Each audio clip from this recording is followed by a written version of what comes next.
What is up, guys? I am Byron. And I'm Tom. Got ourselves a little bit of wine today, bro. Indeed. Super classy, bro. This is like... We just smoked a whole bunch of wine or something. I don't know how I feel about that t-shirt, to be honest, bro. I love it. My grandmother bought this for me. How the heck did you spill wine on yourself and still have double the amount? We are going to be basically doing an old-fashioned cook-off. We got spaghetti meatball pasta with brie and basil. Just read that off the card. Say that really fast. No. By the way, there is a secret ingredient in each of these guys that I thought was an ingenious idea. Let's try doing this at the same time. Okay, how do we know which one's the secret? Okay, one. I know which one's the secret. That's not a secret anymore, you've just ruined it. Bro, you have no idea what it is. 1, 2, 3. Mince. Very small onion. Mine's bigger. It's out of season. Let's make this thing happen. Yeah, so I thought a cooking competition would be quite a nice, I don't know, bonding experience for Tom and I. And I don't know what happened. Just the kitchen, the lights, everything just came together and I was having a great time. I sort of took a bit of time to myself in the beginning. Why not just let the food make itself? So that's what I did. I picked up a guitar. I don't know, I was just writing things I didn't even know I was capable of. I mean, I'm not one to blow my own horn. I'll just be a bit weird, but it was great. I was picking up chords I never knew existed. I had a 7th string at a stage. When Byron asked me to be part of this competition, I knew I had my work cut out for me. I understand, I don't know if Byron quite does yet, but I understand the process that goes into cooking. It's not something you can just pick up. It's something you're born with. So the prep didn't go so well. I've never been much of a cook, ever, with anything. My skills are not in the culinary aspect of life, sort of keep things pretty chilled. So there was like a synergy, if you could call it that, in the kitchen. I mean, everything was just flowing, the pans, from the ingredients, from the oven.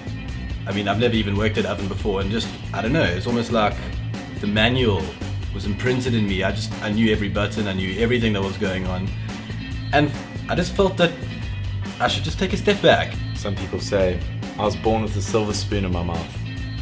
How wrong they could be. I was born with that same silver spoon, but on that spoon was paprika.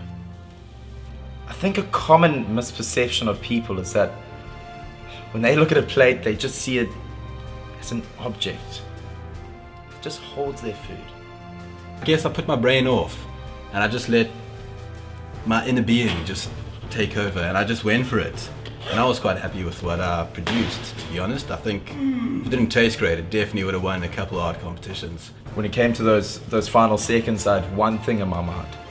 One thing. That's to arrange the cutlery in a way that my viewer would not expect. People think knives, forks, spoons, spatulas. These are just words. Of course they're just words.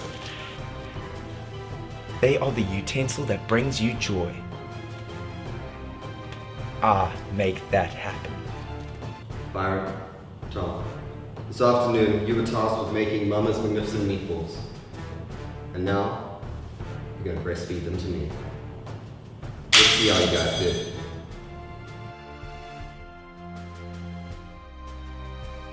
Byron, tell me a bit about your dish. Yeah, I took what was given to me. I thought, easy enough, I could just read what's off here, and yeah, I literally just read and did and read and did and read and did.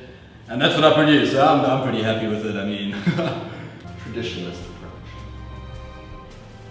Tom, tell me, what about this dish makes it you? You tasked us with meatballs. Tried my hand at it, but at the end of the day, realized all you really needed was a leek. A revolutionary. A deconstruction. My family's watching this right now. I just want them to know that I love them. They're the reason I'm still doing this. Byron, your dish impressed me. The taste, the texture, it's everything it's supposed to be. It's everything I wanted. Tom, on the other hand, the revolution, the rule breaker. I do not see one single step of my recipe followed in your dish. Meatballs without meat, some say, can't be done. Some will call it paradoxical, impossible, but you proved them wrong. And I had to choose a winner. Tom, I'm sorry to say, this dish wasn't what I expected. Wasn't what I hoped you'd make.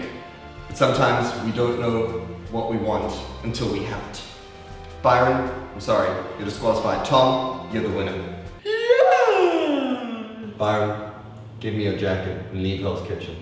Pack your knives and leave. The chefs have spoken. You are the weakest whisk. Goodbye. I'm sorry, but you did not get the roast. You're fried. Byron, you are no longer in the running to be America's next top model. Well, cool. This was a waste of time. Thanks a lot.